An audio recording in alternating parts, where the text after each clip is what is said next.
Hey, ladies, welcome to The Power of the Ask, the podcast where we ditch the waiting and embrace the asking for what we truly deserve. Welcome to The Power of the Ask. Hi, everyone. Welcome to the Power of the Ask podcast, which helps you get what you need financially and personally.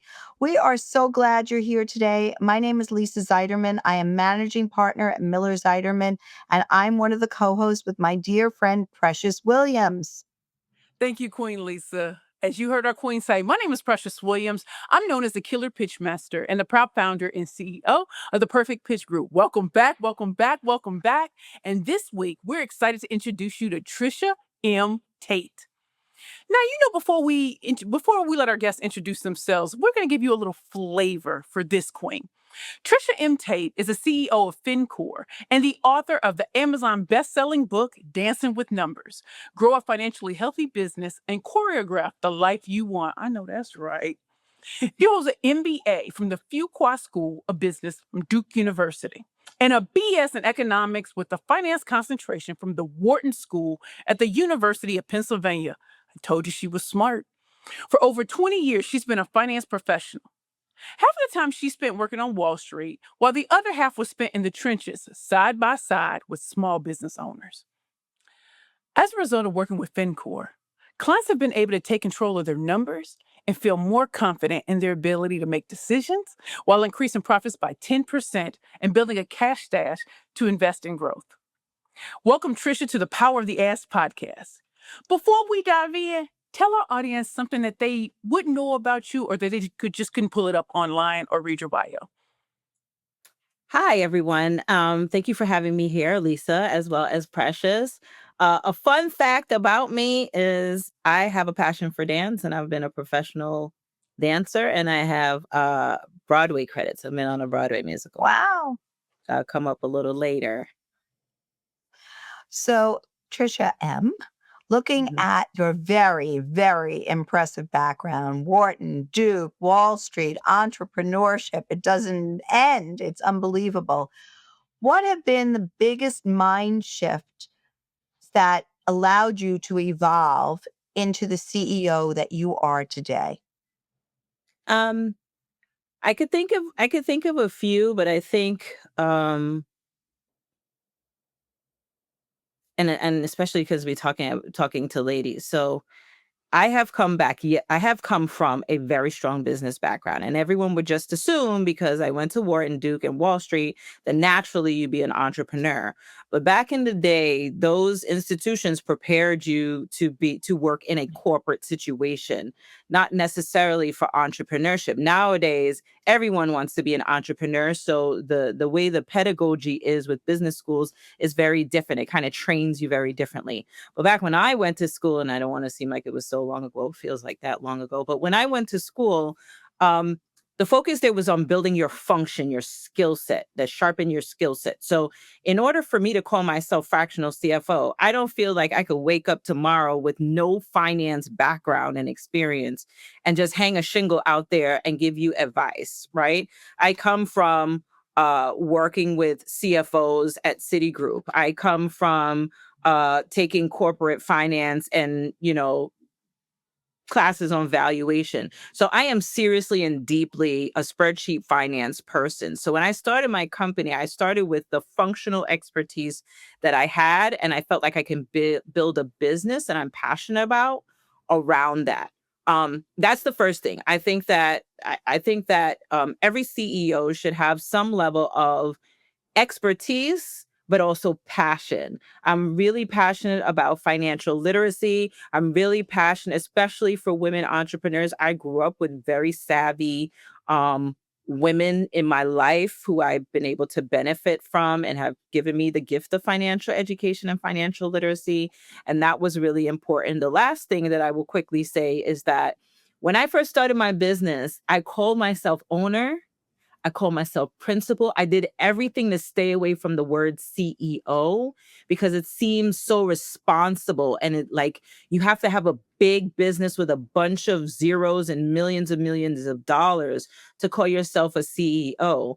And I finally transitioned to calling myself and feeling comfortable and not having imposter syndrome a couple years ago when I was like, I need my team to be working on my behalf. Like, I don't need to be doing all the things. I'm tired of doing it.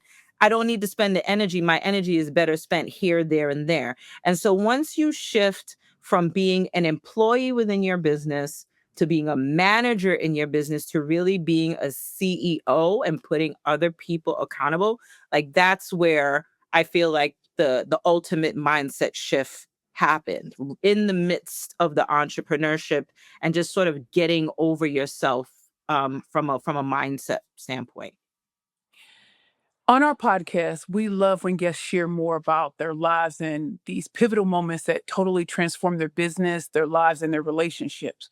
You've had 20 years, a 20-year career span in Wall Street and hands-on work with small businesses.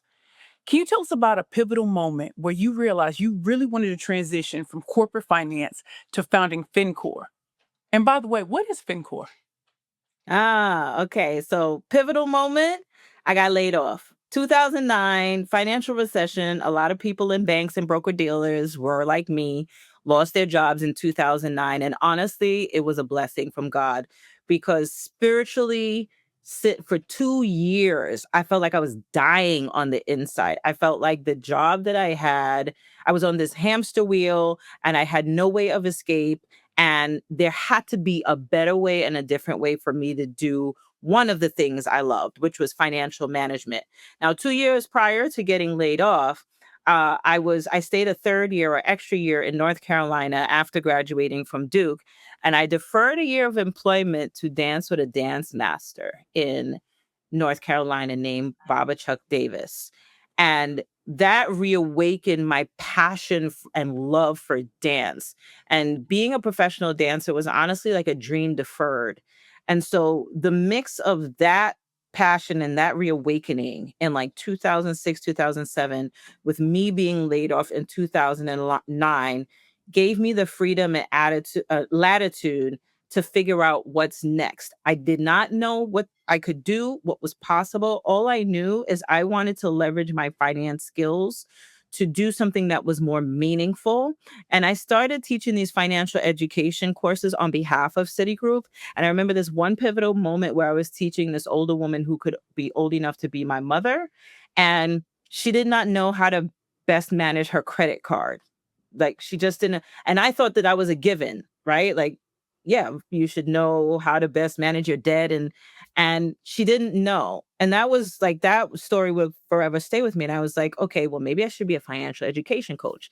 I didn't know what I was doing. But then I got an opportunity to work as a consultant for non-traditional roles for corporate people. Mayor Bloomberg at the time in New York gave a bunch of us opportunities, and I got the consulting. Well, I took the consulting engagement that allowed me to work with Martha Graham Dance Company. So here was an opportunity for me to match my passion and love for dance with something that I can technically do. And that was the beginning of the path into FinCore. And FinCore is a brand that I came up with that is short for financial core. And so in my brand, I parallel the experience that a dancer and an athlete has when they're strengthening their body and their core to be at peak performance. I feel like business owners need to strengthen their financial core to be at peak performance. So that parallel is what is behind the brand FinCore. So you kind of touched on this, but we're going to go a little deeper. Your book, Dancing with Numbers, blends finance with metaphor of choreography. And again, you've given us some hints here. How did your personal experiences shape that whole creative lens? And what is it that you hope readers take away from that message? And then I'm dying to ask this question. Why is the dancing so important? And how did you actually weave it into the financial portion of your career? Yeah, so I'm going to take it a step further back because I think this is important for all the marketing people out there or the non marketing people. Let me say that. I'm a finance person. I'm good at spreadsheets and numbers, but we are not always good at communicating our messaging to our target audience. And I didn't know for the longest time, what the hell was a brand? Why did it mean anything? And so eventually during the pandemic, I got to a place where I didn't love my business because it wasn't expressing all that I wanted to see in the world, right? And I have this mission of transforming business owners, tens and thousands of business owners' lives through financial consulting and financial education and getting resources, access to capital. Now, how can I do that? Beyond providing CFO, one-on-one CFO services, I need to be speaking to people. Now, when I speak to people, I'm able to I'm able to break down the complicated finance language into digestible bits. And I have been doing that for a long time with different workshops. And I was like, well, I want to codify a lot of what I'm saying and how I'm communicating the language of finance to people in a document, in a book. And so I know for many, many years that I wanted to write a book. But again, the imposter syndrome comes in like, you have to be Oprah to write a book, right? But then I got the opportunity during the pandemic to rebrand, to figure out what my brand voice was, what my mission was. If my brand were a person, what would it be like? I said Debbie Allen from Fame or Issa Rae. She's going to be colorful. She's going to have business people leaping off the page. And out of that branding exercise came the name of my company, and also came the colors, but also came the name of the book, because that is the experience that I want. I want people reading the book. I want them to have fun with their numbers. I want them to have a new, different relationship with their numbers. That's what I want our clients to have. The same way that you put on your favorite dance song, your favorite song, and then you get up and dance. That the same kind of endorphins that get you going, versus the overwhelm and the anxiety that a lot of people feel around numbers. So that's one of the main intentions of the book. Besides being a CFO in your pocket, that's one of the main intentions. And so I put in the metaphors with dance and with pop culture. And I have a chapter called Don't Freestyle Your Financials. And I have an homage to Biggie Smalls because I'm from Brooklyn, New York. And I have the 10 cash flow. Right? I have the 10 cash flow commandments. So that's why the feeling of dancing was so important. And then because I'm a creative, I thought about the process of me as a performer, 15 years with a dance company, of what it feels like to like first be in a dance studio working on something that a choreographer just created. And they're on top of you. Like you feel anxious, you feel awkward in your body, and then all of a sudden it becomes muscle memory, and then you're moving with everyone else in the ensemble, and now like the thing takes the energy and a life of its own. And by the time I perform, because I love performing, I'm in cloud, I don't know, 1,000, right? Because now I'm at my performance pitch, and that same level of utopia and elation is what I'm trying to get business owners to get to through reading the book and through having the experience. Great. It is so fun to listen to you, so educational.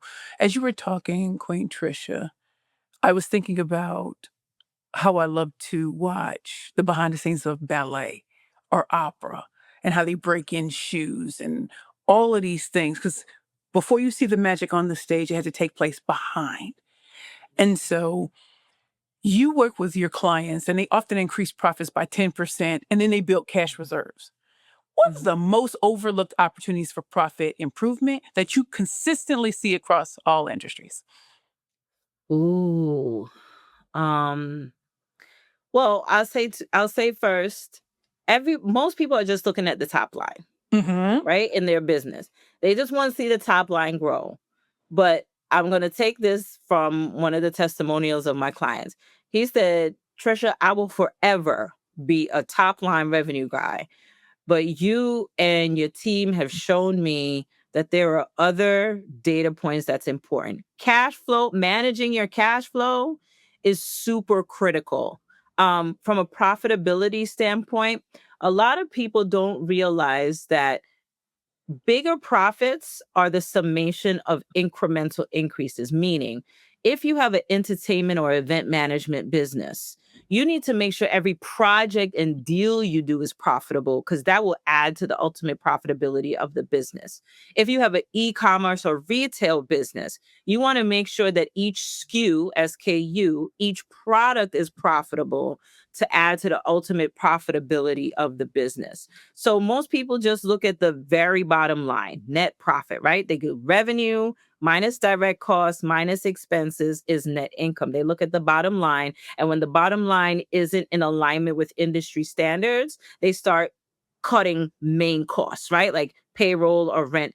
But you need that in order to support the business. The place where you should really look at is that direct cost, the cost of goods sold. Make sure every incremental widget, product, or service that you sell out there is generating profit so that it ultimately adds to the overall profit of your business. That makes so much sense, actually.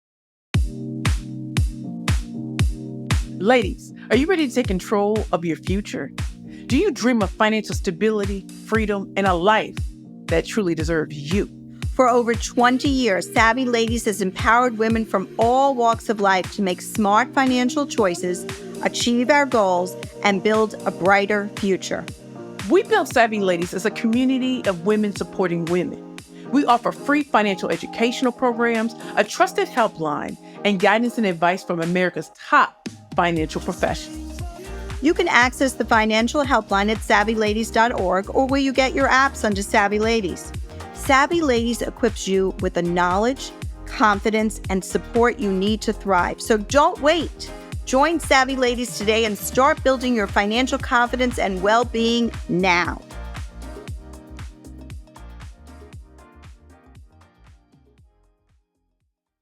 You know, so many entrepreneurs feel intimidated, they feel ashamed, they're embarrassed about their lack of financial literacy or what they perceive as their lack of financial literacy. How do you, Tricia M., help business owners move from their fear, their confusion, their intimidation to empowerment and confidence? So, Dancing, Lisa, right? by the way, you could just call me, just call me Trisha, Miss Tate if you're nasty. No, I'm kidding. Oh, Um, um, well, first they could buy the book and read the first 3 chapters.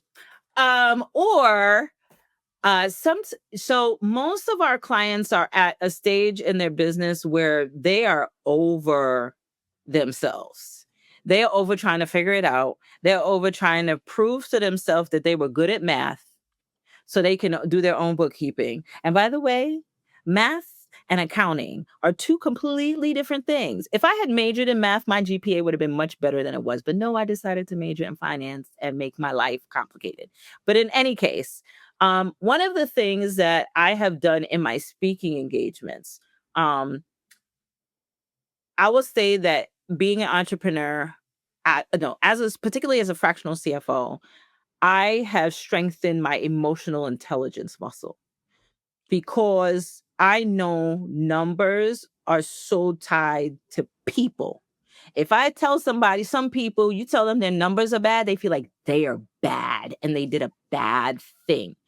And so when I am speaking, I am very aware about the temperature in the room and people's energies and who's retreating from the screen and who's leaning in. And one time I was doing a speaking engagement and I could tell, I was talking about being a strategic leader through your numbers.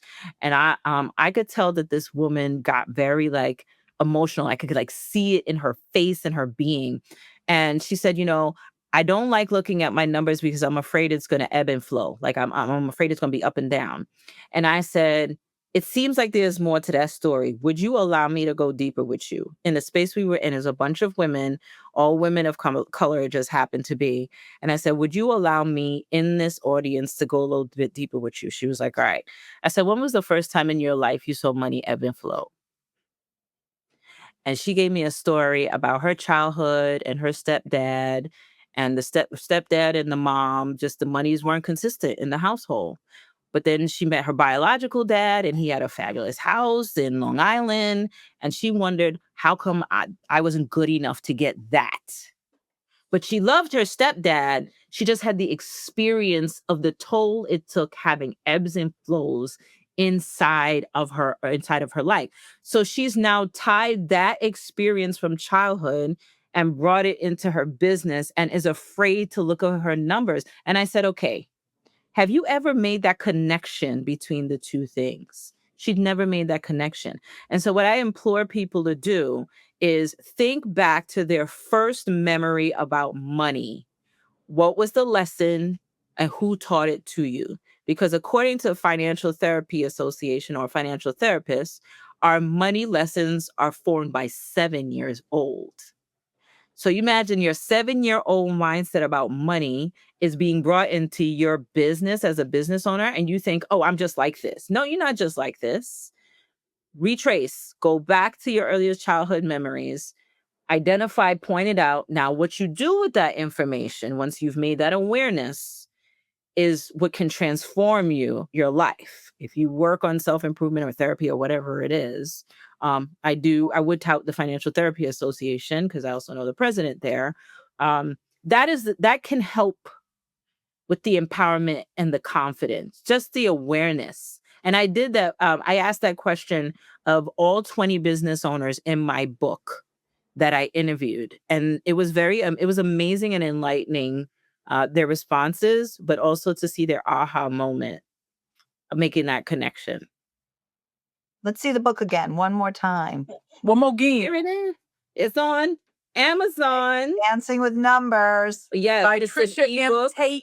Tricia M. Taitt. It's also on Audible. You know, some people don't like to flip through the pages and all the things, and they're driving long hours. So I did it on Audible for people like That's smart.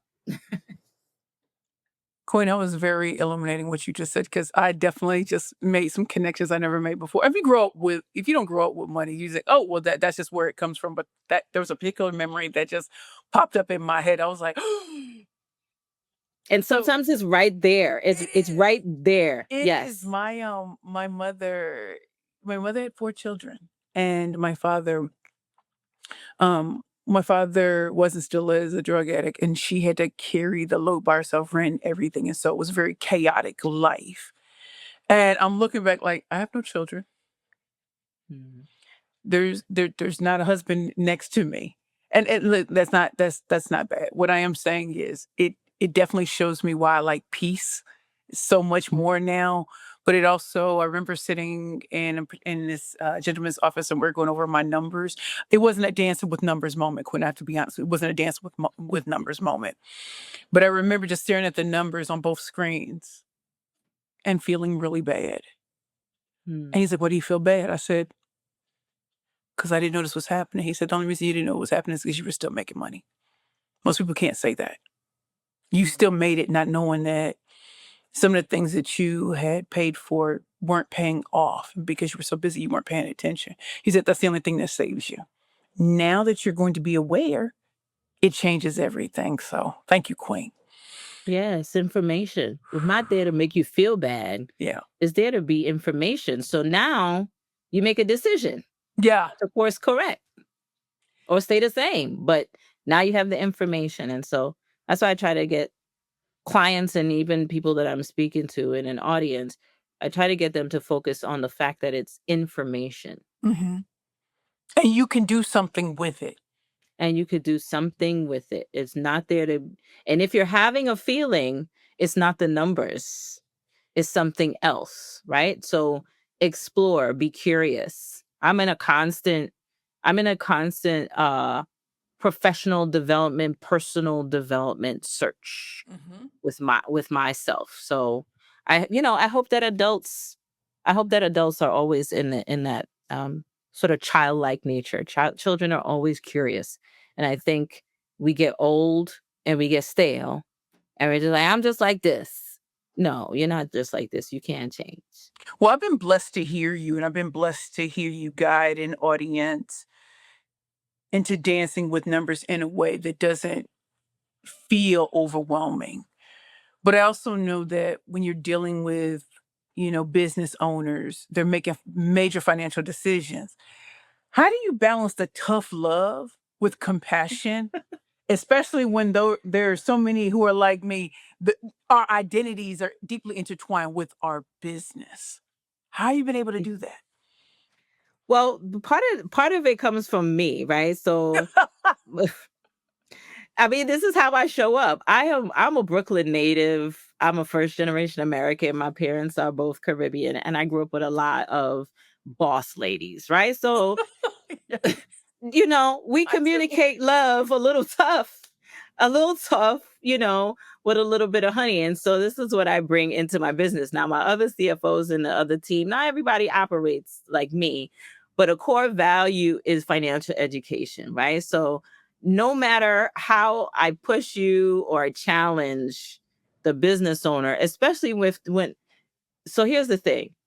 Most clients we go into have been in business Yes.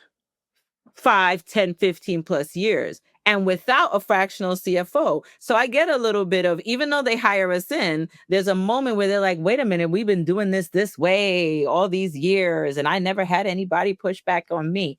And I said, okay, it's your business at the end of the day. I'm just here to make sure you don't paint the world with rose-colored glasses. You want to charge up the hill? Be my guest. But there might be a cannon staring you in the face on the hill. So do you want to be prepared to charge up the hill? Or do you just want to go up there and take the chance 50-50? It's up to you. So I'll push, especially when I know I'm right. But then sometimes if I'm going to get pushback, I'm like, you know what? You're the kind of person that needs to feel. And they say in the Caribbean, they say, who don't hear must feel. You're the kind of person that need to feel. So, okay, I'll be here. I wouldn't even say, I told you so. I'll let you feel, and then we'll have a different kind of relationship. That sounds like boss lady with honey, because you're gonna be back. Yeah. This show is the power of the ask. Tricia, what is the biggest, boldest, or the most uncomfortable ask that you have ever made in your entire career? One that transformed your entire trajectory or opened a door that you just didn't expect would open? Oh my God. So two. They Two. both have to do a they both have to do a dance, child. Okay, let's Oh, hear it. so second year of business school, graduating from Fuqua School of Business in 2006. I have my offer secured for this beautiful 6-figure job at Citigroup in New York. And my spirit was not right. My spirit was not happy. All the things were aligning, but my spirit was not happy. And I realized that I had lost my connection to dance. And there was an opportunity for me to do an audition with a community company, but again, with my dance father, may he rest in peace, Ibaye, Baba Chuck Davis. And there was an audition. And I was like, what are the chances I'm going to get this audition? But it was going to give me an opportunity to live the life of a dancer full time, 9 to 5, that I had never had that experience ever in life. And so I'm going to go take this audition. I didn't tell nobody. I took the audition. I got the job. Okay. And I said, I'm going to give this a year. But what that meant is I had to go and ask the director of the program at Citigroup to defer a year of employment in order to take this on. And at that time, 2006, 2000, my family was like, are you sure you got it in You got it in writing? Are you sure you're gonna have the job when you finish? Like there was so much, like other people were scared. And by that time, I had a perm still. I had the corporate perm with the part in the middle. I cut it off. I went natural. I went low. That's when the hair changed, all the things. It completely reawakened something in me and probably literally changed the course of what I'm doing now, because when I finally got to Citigroup, I was working during the day, but in the evenings, I was at dance class at different studios in New York. I joined a dance company in New York that I ended up being with for 15 years. I went from like standing way in the back behind like a pole to like having a solo, right? And that was one. The second one was I gave myself 5 years to do something big. even though I hadn't been training for a very long time in dance. I said, we going to be on Beyonce or we going to be on Broadway. And I had the audacity to go into auditions with these people from conservatory, from musical theater schools, and I just came from business school. And I had the audacity to go in these auditions, and I would be in there like it was my job. 9 a.m. to 5 p.m., non-equity, waiting just for 15 seconds to be seen. And I would do that day in and day out. I would get there at 4 o'clock in the morning in some of these auditions. And anybody who's ever auditioned for Broadway in New York knows what it's like. It took forever, but I had it in my mind that something was going to happen. And then eventually in 2012, I did the audition for the musical Fela. It was going on tour, and I felt it in my spirit once I got through that audition that this is going to be my moment. And I got on tour. I got my Actors Equity Union card, which I still have to this day. And I would go back on Broadway. But like those were the two most audacious ass. And I'm going to make a third ass right now. Because Oprah, if you out there listening, I need to be on your next tour. Okay. I'm going to talk about financial management. Clock Thank you very it. much. Thank you very much.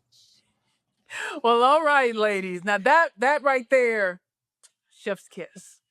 Let's kick off the rapid fire question section starting now. What's the best money advice you've ever received?